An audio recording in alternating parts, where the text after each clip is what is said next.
me pidieron que hablara de este tema, que es un tema, yo diría, construido en los últimos años y que tiene algunas particularidades porque es una cosa clínica, ¿ya? Uno cuando ve a un enfermo normalmente como que piensa a ver de qué órgano está enfermo este paciente y suele pensar en general en forma uniorgánica. Es poco frecuente que, si bien los enfermos están enfermos de muchas cosas, que uno parta pensando ya en dos órganos simultáneamente. Ustedes saben que en los últimos años se han construido algunos síndromes, así como el síndrome riñón-pulmón, el síndrome hepatorenal, que es bastante más antiguo. Antes había mucho más cirrótico que lo que vemos actualmente, aparentemente. También está el síndrome cardiopulmonar, especialmente en los pacientes con infecciones por ANCA. Y este síndrome cardiorrenal yo creo que es un constructo que es inventado no en Estados Unidos, sino que en Europa, específicamente en Italia, y que fue una muy buena idea porque uno frecuentemente, como internista, le toca ver enfermos que están aquejados de patología que compromete estos dos órganos. Todos sabemos que en la naturaleza y en el cuerpo humano los órganos conversan entre sí, ¿ya? No con voces, sino que a través del sistema nervioso y a través de las hormonas. Y esta concepción de este síndrome justamente se basa en esta conversación, en estos dos órganos que son de los órganos más importantes que tenemos, ¿ya? Ahora, hace algunos años atrás se hizo un consenso sobre este tema, ¿ya? Y se definió al síndrome cardiorrenal como a los desórdenes del corazón y los riñones, donde la disfunción aguda o crónica de un órgano puede inducir la disfunción aguda o crónica del otro, ¿ya? Es decir,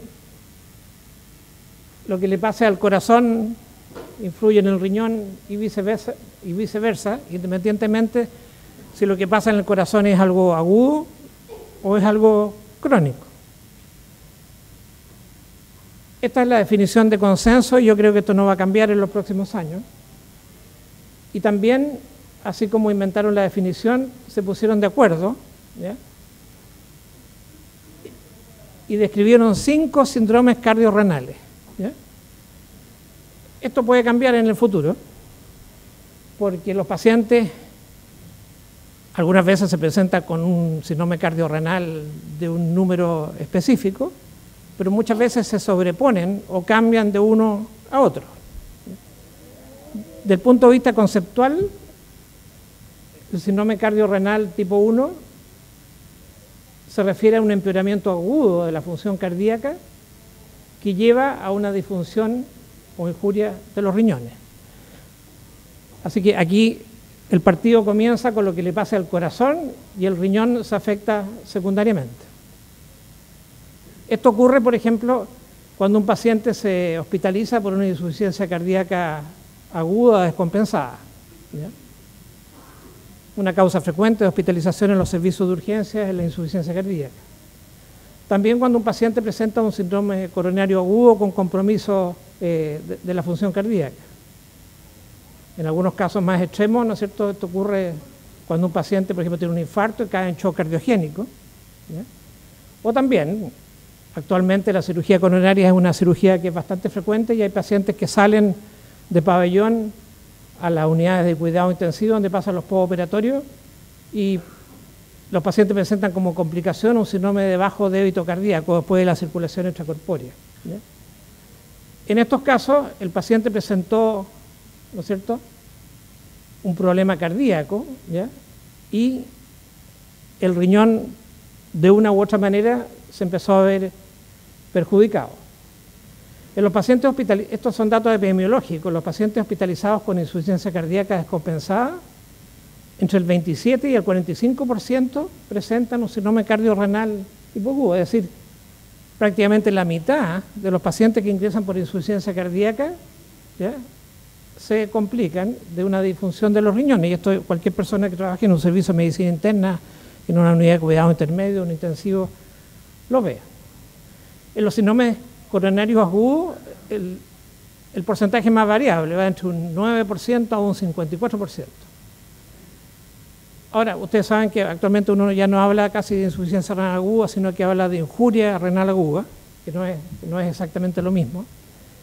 Y en los trabajos epidemiológicos, habitualmente hay dos definiciones. Uno es cuando la creatinina sube 0,3 o más miligramos por ciento sobre la basal, y hay algunos trabajos que consideran que uno tiene una injuria renal aguda cuando la creatinina sérica aumenta al menos un 25% sobre la basal, ¿ya? Ahora, ¿cuáles son los marcadores que podemos utilizar en clínica para diagnosticar un síndrome cardiorrenal agudo? Bueno, son los biomarcadores cardíacos de uso común, como la troponina, como la CPK-MB y como los péptidos natriuréticos, como el BNP y el NT-proBNP, que yo diría que este tipo de medición en todos los hospitales grandes de Chile se ha implementado. Estos marcadores, ¿ya?, suben en una serie de circunstancias, pero especialmente lo que están reflejando que el paciente tiene congestión, es decir, que tiene sobrecarga de volumen, ¿ya? Recuerden que la naturaleza creó estas moléculas como agentes, como diuréticos naturales, ¿ya?, que son los factores natriuréticos, ¿ya? Y también hay marcadores renales, ¿no es cierto?, para diagnosticar la injuria renal aguda, como la clásica creatinina. En algunos hospitales en Chile se está montando ya la técnica de la cystatina C, que es un marcador bastante más precoz en muchas situaciones de injuria renal aguda, es decir, que antes que suba la creatinina, la cystatina C empieza a subir. Y hay marcadores de daño tubular, como el NGAL, el KIM-1, ¿ya?, el NAG, etc., ¿ya? Estas cosas también en algunas clínicas privadas y en algunos hospitales grandes de Chile ya se están haciendo y probablemente se van a seguir difundiendo a través de los hospitales más pequeños, ¿ya? De tal forma que tenemos formas de monitorizar desde el punto de vista del laboratorio cuando se está produciendo una injuria sobre los riñones antes de que empiece a subir la creatinina. El síndrome cardiorrenal tipo 2 se refiere a cuando existe una disfunción cardíaca crónica, ¿ya?, que lleva a una disfunción de los riñones, ya sea aguda o crónica, ¿ya? Habitualmente cuando esto ocurre, cuando un paciente tiene una cardiopatía crónica y se afectan los riñones, habitualmente los riñones no son sanos, sino que habitualmente existe ya un cierto grado de enfermedad renal crónica. Esto se da, por ejemplo, en pacientes con insuficiencia cardíaca crónica que se descompensan, pacientes que tienen antecedentes de una disfunción diastólica, que es frecuente que se encuentre, ¿no es cierto?, en los pacientes hipertensos, pacientes con hipertrofia ventricular izquierda, pacientes con miocardiopatía, más raro cardiopatías congénitas. En los pacientes hospitalizados por insuficiencia cardíaca descompensada, más o menos un 63% presentan un síndrome cardiorrenal tipo 2, es decir, en los pacientes que tienen una cardiopatía crónica con difusión cardíaca, más del 50% durante la hospitalización presentan una disfunción renal. La fisiopatología del daño cardíaco y del daño renal es similar. Hay trastornos neurohumorales, pensemos en que hay una activación del sistema renina-angiotensina y del sistema de la hormona antidiurética. Hay marcadores de inflamación. Recuerden que la injuria renal aguda no solamente es una disfunción renal, sino que se produce inflamación con liberación de citoquinas, etcétera, que afectan no solamente al riñón, sino que también al corazón. Y también hay daño, injuria oxidativa, ¿ya? Y la terapia crónica, tanto de patologías renales como cardíacas, en general es el bloqueo del sistema renina-angiotensina con los medicamentos que ustedes conocen y que afectan en distintas etapas este sistema. Los marcadores cardíacos que son útiles para el síndrome cardiorrenal crónico o tipo 2 son el BNP, ¿ya?, el factor de amino terminal de la proBNP, y la proteína C reactiva cuando hay inflamación, en el cual suele haberla. Y los marcadores renales son los clásicos, ¿ya? Y en esta ocasión incluyeron también el ácido úrico y la urea. Cuando hay una disfunción habitualmente se produce inicialmente, ¿no es cierto?, un ascenso de la urea por sobre la creatinina. La proteína C reactiva se comporta en el fondo de forma similar, ¿ya?, haya daño renal o daño cardíaco. Pero también hay un síndrome cardiorrenal tipo 3, que en realidad, de acuerdo a la nomenclatura, se llama síndrome renocardíaco, que en inglés es fácil intercambiar la palabra renal y cardíaco para adelante o para atrás, pero en castellano suena como raro. Dice, este paciente tiene un síndrome renocardíaco. Aquí en Chile en general yo he escuchado de repente que dicen tengo un síndrome cardiorrenal tipo 3. Aquí, ¿por qué pusieron primero el riñón, a pesar de que es el órgano más importante? Lo pusieron primero porque el primero en afectarse son los riñones y el corazón sufre en forma secundaria. Aquí, el empeoramiento de la función renal, como primer evento, lleva a una disfunción o injuria del corazón, ¿ya? Y el corazón, ¿qué le puede pasar? Puede hacer insuficiencia cardíaca, puede hacer un síndrome coronario agudo, puede hacer arritmia. Un buen ejemplo, por ejemplo, la glomerulonefritis aguda, ¿ya?, que es una patología que ya en medicina de adultos vemos poco, pero el paciente que hacía una glomerulonefritis postreptocócica, hacía oliguria, hacía hipervolemia, caía en insuficiencia, hacía edema agudo pulmón, hacía una crisis hipertensiva, el corazón caía en insuficiencia cardíaca. Eso es como un buen ejemplo. Pasó algo en el riñón y repercutió en el corazón. También se ve en los pacientes que hacen daño renal agudo por rhabdomiolisis. Eso puede ser traumático o no traumático. Nefritis por droga, ¿ya? Yo diría que en los servicios clínicos es frecuente que veamos nefritis intersticiales que producen disfunción renal. Y en pacientes que tienen el corazón previamente afectado, de repente eso se puede descompensar. Después de cirugía, la injuria renal aguda es una cosa frecuente. Y también cuando hay una disfunción renal que produzca trastornos del potasio, tanto hipocalemia como hipercalemia, puede producir arritmias cardíacas, ¿ya?, y trastornos cardíacos severos. La sobrecarga de sodio y de volumen, o producida por la disfunción renal, o los desórdenes electrolíticos o ácido-base, son parte de la patogenia de por qué el corazón sufre secundariamente, ¿ya? Como les decía hace unos segundos o minutos, la injuria renal aguda, ¿ya?, dentro de todos sus trastornos hay inflamación, ¿ya? Hay liberación de citoquina, hay daño oxidativo, ¿ya?, que influye en el corazón, y esto que produce a nivel del corazón, produce necrosis de células del corazón y produce también apoptosis de miocitos, ¿ya? Claro, si uno piensa, por ejemplo, en un paciente que hace un edema agudo pulmón sin causa aparente y que es hipertenso, ¿ya?, uno piensa en el flash edema, ¿no es cierto?, que es una complicación no muy frecuente, pero conocida de la estenosis arterial renal. En realidad, cuando dentro del diagnóstico diferencial de este tipo de paciente, uno tiene que excluir que el paciente tenga una estenosis renovascular, ¿ya? Recomiendan, desde el punto de vista terapéutico, en estos pacientes con este síndrome cardiorrenal, considerar un soporte renal, es decir, un reemplazo renal precoz, ¿ya?, especialmente si el paciente tiene resistencia a los diuréticos, que es una característica muy importante y frecuente en el síndrome cardiorrenal. Los biomarcadores de este síndrome son los mismos, los cardíacos son el BNP y el ProBNP, y los marcadores renales los que ya le nombré. Pero también hay un síndrome cardiorrenal tipo 4, y esto se refiere, que también se llama síndrome renocardíaco crónico tipo 4, que es cuando hay una disfunción renal crónica que lleva a una disfunción o injuria del corazón. Es decir, para diagnosticar síndrome cardiorrenal tienen que estar afectados los dos órganos y uno se preocupa de cuál cayó primero y cuál cayó después, y si lo que ocurre es algo agudo o algo crónico. Son como los 4 factores que han permitido fabricar estos 4 síndromes, ¿ya?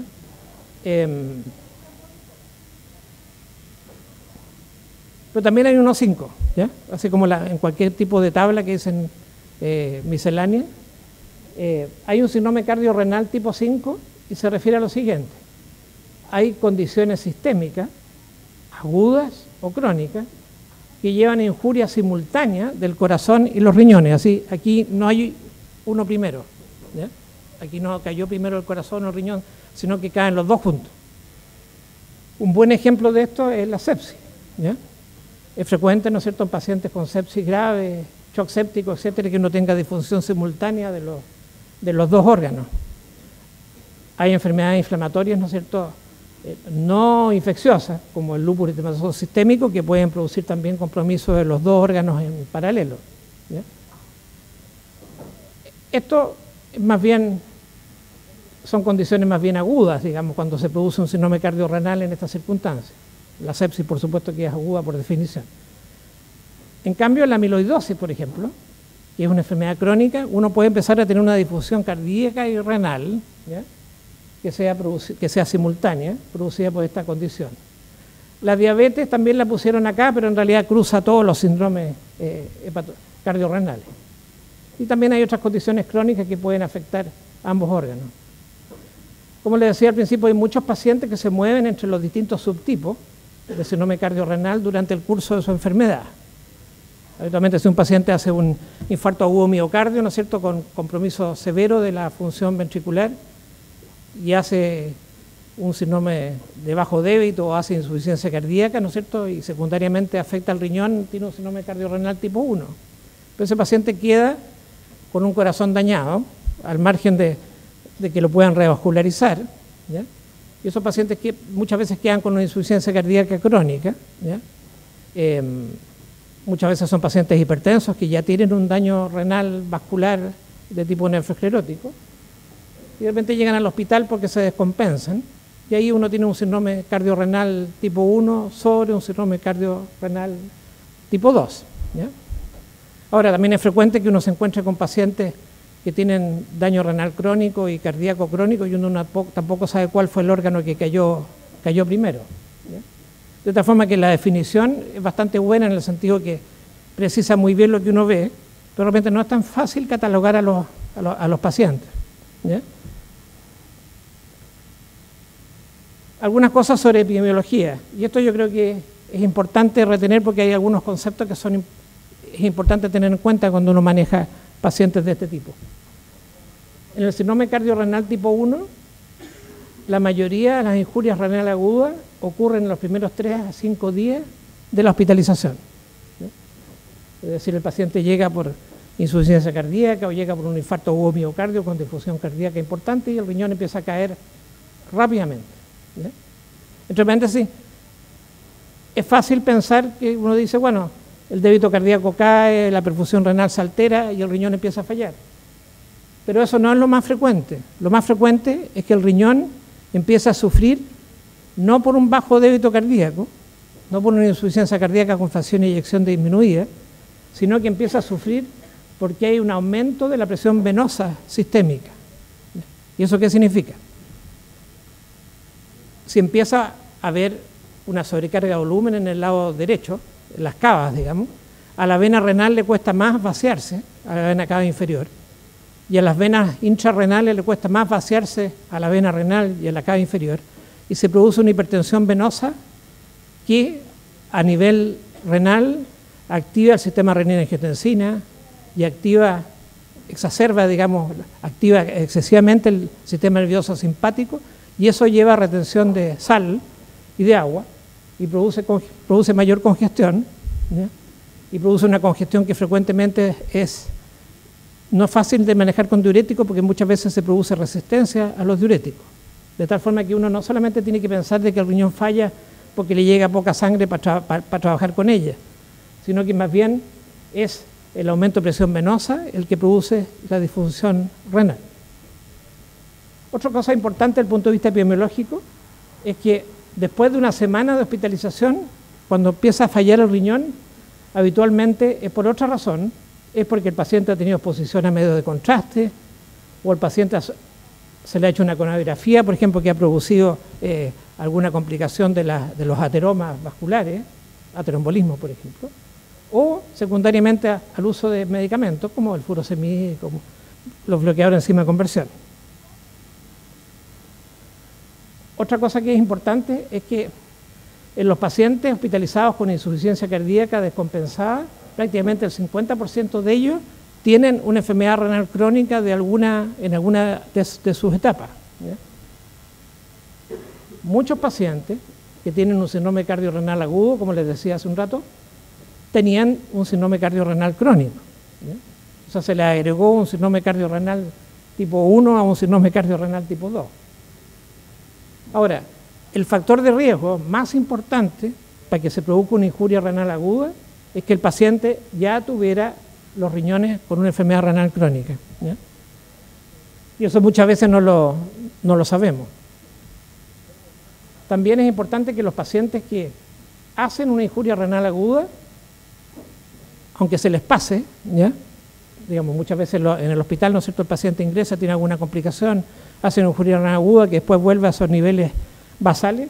Esos pacientes, si uno los sigue a través del tiempo, tienen mayor riesgo de progresión hacia forma más avanzada de enfermedad renal crónica que cuando no han presentado una injuria renal aguda en el hospital. A mí cuando me enseñaron insuficiencia renal aguda en la universidad me decían, si el paciente se recupera, no es necesario controlarlo porque se recuperó. Y eso no, actualmente se sabe que no es verdad, porque el paciente que hace una insuficiencia renal aguda de cualquier etiología tiene mucho más riesgo de que con el tiempo su función renal se deteriore. Así que el paciente que hace una injuria renal aguda uno debería controlarlo crónicamente, porque tiene muchas más posibilidades de llegar a la cronicidad. Lo mismo se decía en esos tiempos con las pacientes que hacían una preeclampsia. Si en la paciente con preeclampsia, estoy viendo al profesor que me hizo la clase de preeclampsia, dijo, no tienen un riesgo mayor de hacer hipertensión arterial crónica. Y eso se sabe que es exactamente al revés. También cuando manejamos pacientes con insuficiencia cardíaca, con diurético, es frecuente realmente que empieza a subir un poco la creatinina y uno dice, sigo con los diuréticos, no sigo con los diuréticos, el paciente todavía está congestivo, yo le dejaría por el corazón diurético, pero estoy perjudicando al riñón. Esa es una cosa que yo creo que muchos de los que estamos acá presentes lo hemos vivido muchas veces, y uno dice, ¿a cuál órgano protejo más? Bueno, actualmente se sabe que si uno usa marcadores de daño renal ya no funcionales, sino que de daño renal tubular, como el N-gal, el Kim1, etcétera, estos marcadores que se empiezan a subir cuando se empieza a alterar el epitelio del ribete en cepillo de las células tubulares proximales, eso, si es que esos permanecen normales, uno puede estar más tranquilo de que el riñón no lo está pasando tan mal y que puedo seguir depletando al enfermo como lo estaba haciendo. En cambio, si los marcadores tubulares se empiezan a elevar, uno sabe que el riñón está sufriendo y que probablemente puede hacer hasta una necrosis tubular aguda. Los pacientes con insuficiencia cardíaca compensada, con enfermedad renal crónica, que sufren una disfunción renal aguda, tienen mayor mortalidad que los que función renal preservada. Es decir, cuando uno tenga pacientes hospitalizados con insuficiencia cardíaca que ya tienen un daño renal previo, ¿ya? Esos pacientes, si presentan una injuria renal aguda, es decir, si empeora su función renal durante la hospitalización, tienen mayor mortalidad, ¿ya?, que los que no le pasó nada al riñón durante la hospitalización. Como ustedes pueden ver, las relaciones entre un órgano y otro son muy estrechas y lo que pasa a uno influye mucho en lo que pase en el otro. La disfunción renal aguda es el factor pronóstico más importante, ¿ya?, en insuficiencia cardíaca descompensada. Ahora, cuando alguien presenta disfunción renal aguda durante un episodio de insuficiencia cardíaca, tiene un pronóstico adverso independientemente de la función renal basal. Es decir, si uno tiene un paciente que tiene una función renal totalmente normal, presenta un episodio de insuficiencia cardíaca, por ejemplo, porque tuvo un infarto, ¿ya?, si durante el infarto hace una disfunción renal, ¿ya?, ese paciente, independientemente de que haya tenido los riñones normales, tiene más mal pronóstico, aunque el corazón en teoría haya quedado relativamente bien. Y lo otro que es importante es que la mortalidad aumenta progresivamente con los incrementos progresivos de la creatinina sérica. O sea, mientras más creatinina sufrimos durante el evento, más posibilidades tenemos de que el paciente, si le hacemos seguimiento postoperatorio y una muerte en el hospital, fallezca. Ahora, ¿qué cosas usamos, ya, en el síndrome cardiorrenal? Bueno, fundamentalmente usamos terapias depletivas y a veces terapias vasoactivas. Los diuréticos, en este caso, hay que usarlo en altas dosis. Es frecuente que exista resistencia a los diuréticos, ¿ya? Uno tiene pacientes así, le pone furosemida, que son 40 miligramos 2 veces al día, oral, y no pasa nada. Y uno dice, bueno, lo voy a aumentar la dosis y no pasa nada. Se lo paso endovenoso y de repente tampoco pasa mucho, ¿ya?